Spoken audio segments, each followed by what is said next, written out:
The Big Leap. The Big Leap is a self-help book written by Gay Hendricks that focuses on the idea of achieving a state of personal excellence. The book suggests that many people have an upper limit problem that prevents them from achieving their full potential in various aspects of their lives, including work, relationships, and personal growth. Read now to overcome today. Did you dream of achieving a state of personal excellence when you were young? What happened to that childhood dream? Do you now face limitations of mind and resources? If these are your concerns, the answers to all these are just down below. Keep reading. Introduction.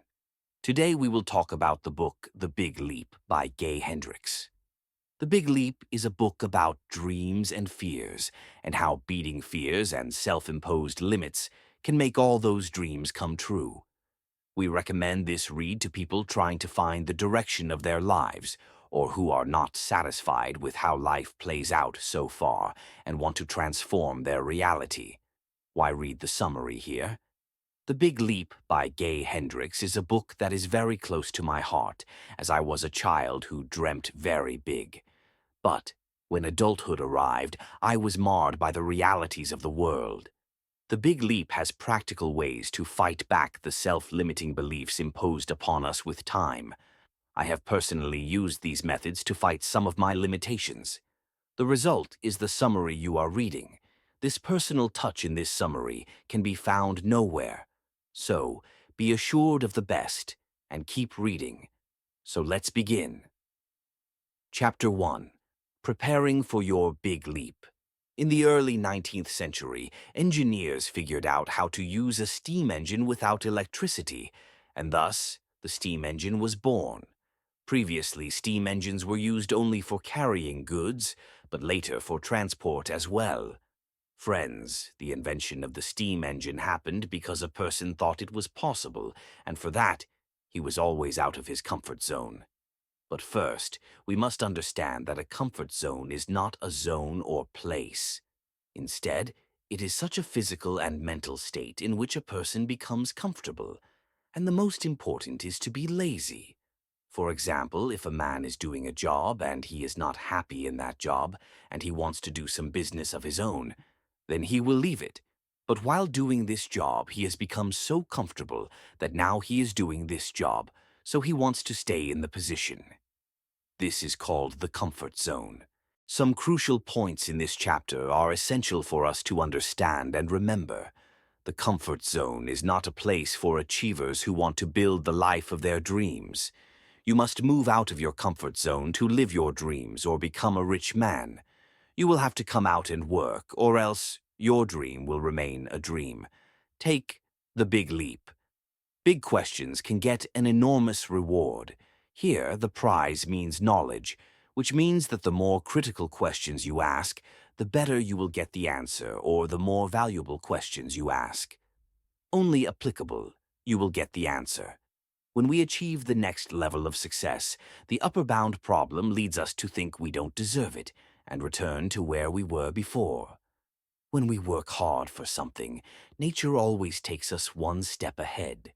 The human mind always seeks comfort, so when its level increases, it has to work harder than before. Your addiction to rest wants you to stay in your comfort zone. If you start taking more rest than you need, it cannot be suitable for you. Because once you get addicted to rest, you will find every comfort. Ultimately, your comfort zone will be created. Chapter 2. Making the Leap. Marianne Williamson has a long and quite famous example that our worst fear is not of failure, but of whether or not we will be able to do this. It is. Or, if put, there is no confidence. If you know and believe you can always increase your capability, then you have no excuse not to do that work. Because fear is not something you can completely rid yourself of. Hendricks cites the example of German psychologist Fritz Perls and suggests breathing it in, saying that fear is nothing without the breath. Not there. Usually, when we are afraid, our breath becomes short. You can take back control by breathing slowly and deeply to counter this. And if you do it consistently, it will increase your confidence. Some crucial points in this chapter are essential for us to understand and remember. Giant leaps in one area of life, with big setbacks in another area to follow. This means that when you focus on something, you will lose your life if you give less time to work. So work can be wrong, but it does not mean we should leave all our work and focus on one thing. We must keep in mind that we do only one thing at a time. Take the big leap. Behind every communication problem is a tough 10-minute conversation you want to avoid having. Whenever you start a new job or anything new, if you do, you become your teacher and start handling things according to your own accord. And when any problem comes, you do not know what to do. And these problems go because you ask someone for it. So don't take advice. Consult someone and start. If you want this problem not to come. When big things arise in your relationship, ask your partner if they'd be willing to join you as an equal partner in the learning journey. Friends, here Hendricks writes these lines for those people who are married or in a relationship with someone. They say that when you tell your partner about your goals or dreams, how does he respond to you? If he responds well, it means he wants to see your progress. When he answers, ask him if he will support you in this learning journey. Hendricks is here just explaining that you are your life. So whoever is with you, whether he is capable of keeping you or not, if he really wants to help you, then he will never stop you from moving forward and will always be learning with you. Take the big leap. Chapter 3. Getting specific. Hendricks says that work should not look like work in real. But you will be surprised to know that only 5% of people in the world do their job with heart. This is because most people get to know after the age of 25 to 28 what their passion is.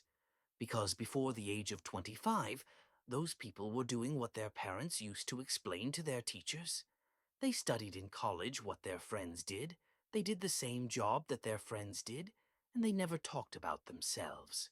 And when they think about themselves, it is too late, friends. This is called walking in sheep's movement. It would help if you worked in what Hendricks calls your zone of genius. A zone of genius is not a place. It is the mental state when you are most productive. And a person is most productive only when working on his mind. That's why Hendricks says that you should do what you feel like. Forced work is always wrong. Some crucial points in this chapter are essential for us to understand and remember. 1. Worrying is a sign that we are not working on something important. We worry about any work only when we postpone that work at the last minute, and when the deadline is reached, then worry and then leave that work by hitting some excuse. We have to understand this here. By making excuses or postponing work, no one else will have to do that work. We will still have to do that work, but now we will be worried about that work. And then, even if we don't want to, we have to work now. The best solution to this problem is to come out of your comfort zone and eliminate the laziness inside you. 2. Worrying applies only when we can do something about a subject. Hendricks says it is madness to worry unnecessarily, as though you may never have night or summer may never come, and then on to the topic. So worry, it will be utterly senseless because it is nature, and no one can change it. So it's useless to worry. But it is essential to worry about your work and career because that will make you successful. But here, Hendricks once said with great emphasis that nothing would happen just by worrying. We have to take action because if everything were done by thinking, then today, every person in the world would be rich. 3. If you stop worrying, your life can change overnight. Here, Hendricks says that if you stop worrying, you can change your life. Still, it does not mean you should be careless, friends, or fear.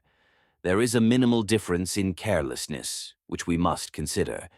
It will be called carelessness if we do not take action after worrying. We should not worry. Instead, we start taking action. Take the big leap. Chapter 4. Building a new home in your zone of genius. As we have understood, the zone of genius is that mental state where you become a genius in your work. Hendricks explains some steps to achieve the zone of genius. Let's understand them. First, zone of incompetence. You must suck at work because many people can do it better than you. Understand that we have to stick to our work, which means we have to do it perfectly, because if we want to be a genius in our work, then we have to say the same. Otherwise, other people do better than us. Second zone of competence. You're all right, but many others cope better. In the zone of competence, we understand that you have learned to work hard at work, but now that work can be done even better, you do not have to be satisfied. Because a person who is satisfied with his growth stops, he will now be counted among the average people. Third zone of genius. You're the best in the world at it. If you follow these steps, you will come in the above 1 to 2% of people who are becoming genius in their work. But if you keep learning things continuously, and if you keep implementing them in your life, you will remain in the zone of genius. Otherwise, someone else will come to your place. Take the big leap. Chapter 5. Living in your zone of genius. How to stay in the zone of genius will be when many people would like to fall and give negative thoughts. But you will have to stay in your zone. To remain living in the zone of genius, for this, Hendricks tells some crucial points in this chapter. Let us understand them. Think outside the box and take action on them. Hendricks says that when he used to work in a company, he had a friend who wanted to do a lot in life and had perfect ideas. But he used to get what others were getting because he did not take action and only used to talk. From this story, Hendricks wants to tell us that everyone makes good plans and thoughts, but if we do not take action on them, then nothing will happen. Therefore, action will also have to be taken on your plans. Take the big leap. Learn the art of meditation and never let go of your good thoughts. The art of meditation means we have to learn to be focused. We have to stay away from our distractions. Maximum times, we get distracted by things. The best thing to avoid this is the timetable or schedule. In your timetable, every small and big activity, from sleeping to getting up. Write and fix a time for everything, and do not repeat one thing more than once a day. Do not give yourself more than 45 minutes for entertainment. Otherwise, you will not feel like getting up. Here, Hendricks teaches one more thing. Do not let your thoughts go out of your mind. For this, the author tells note-making.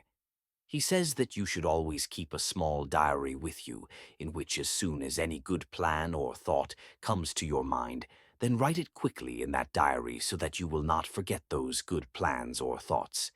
He also says that when you write down something, the chances of that work being done increase a lot. Motivate yourself. Whatever person you are at the top of that field, you should be inspired by them, follow them, try to understand them, and find out what mistake they made at the start of their career. You should have made that mistake, and most importantly, understanding their ideology means their mindset. Take the big leap. Chapter 6. Living Einstein. Time. Living in Einstein's time does not mean that you go to the time of Einstein. It means that he was the best scientist in the time of Einstein. In the same way, do something big in your time. Hendricks gives the example of Einstein because he is still remembered in the world because of his works. Hendricks follows the ideology of Einstein.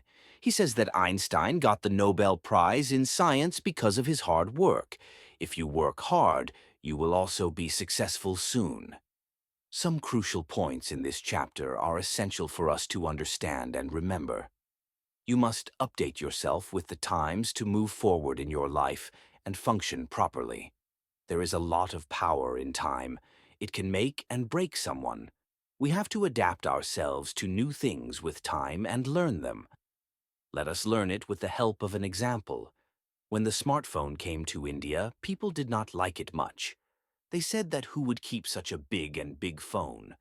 Maybe this was the reason that it took some time for the smartphone to come to India. But after a few years, it demands so prominent in the Indian market that today it is the biggest market. Take the big leap. And now there will be hardly anyone who does not have a smartphone. You may also be reading this summary on your phone itself. In the same way, before COVID, people were afraid of online payment or banking, but as COVID came, the government asked for cashless contact. People started net banking, and now every other payment is made online. All these examples tell us that we should update ourselves with time. Getting the proper sense of timing will reduce your stress. From this line, we understand that our attention will work with the correct understanding of time, but this does not mean we must read books to understand time. Understanding time here means understanding the importance of time and taking control of your time. You ask any successful person, they know every hour of their day what is being said because they divide their time and manage it. If you also want to move forward, you should know how to manage your time. To get Einstein's time, we must utilize 100% of our time.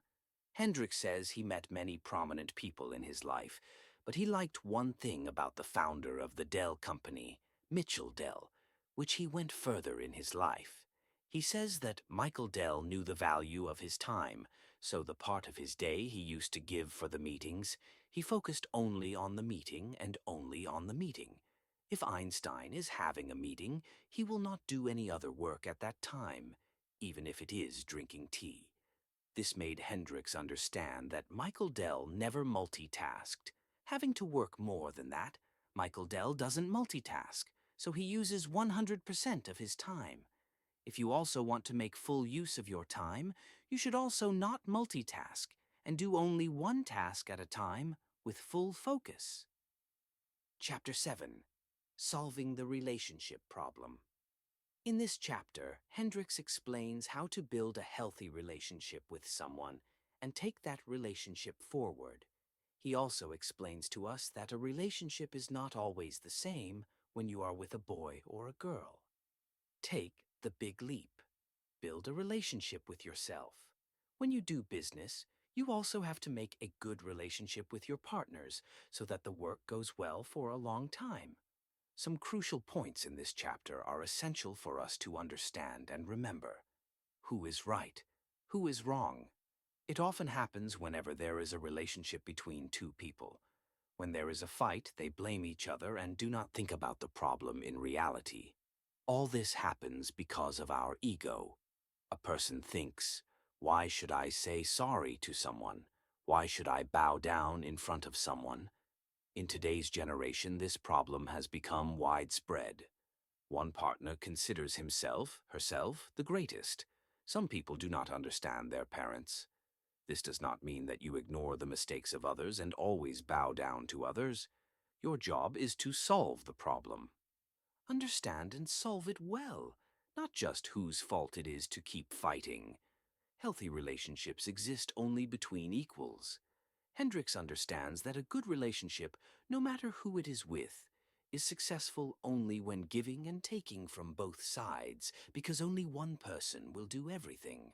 That would not be called any relationship. A healthy relationship will be formed only when you work together. For example, if you are in partnership with someone in business, if you see the work of sales, your partner wants to see the work of manufacturing. So, both of you can grow the company together. Hendricks says that he has met many prominent people in his long career, and the most common problem among them is that they cannot coordinate with each other. It is a lack of communication. For this, you can practice an exercise. Different work should be given to your partner than the work assigned to you, so that you do not interfere in their work and they should not interfere in your work. And in the end, both of you give a report of your work. It will turn out that they did their work in their own way, and you did your job in your way. When you do two different things in the same way, the company will grow. Conclusion. Friends, We learned from the Big Leap book that we should use 100% of our time because the 24 hours of energy we got today will not be available tomorrow.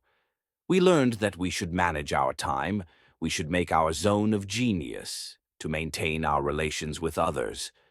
We should give and take. And the most important lesson that we learned from this book is that to do something big, we have to take action on our thoughts and leave our comfort zone. The Big Leap Book Review. The Big Leap by Gay Hendricks is an insightful and practical guide for achieving greater success and happiness by identifying and overcoming self-imposed limitations. Hendricks in The Big Leap explains how our fears of success, self-doubt, and negative beliefs can hold us back, and provides powerful tools for breaking free from these patterns.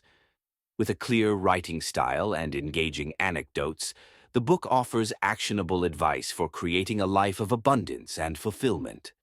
Overall, The Big Leap is a must-read for anyone looking to unlock their full potential and live their best life. Thank you.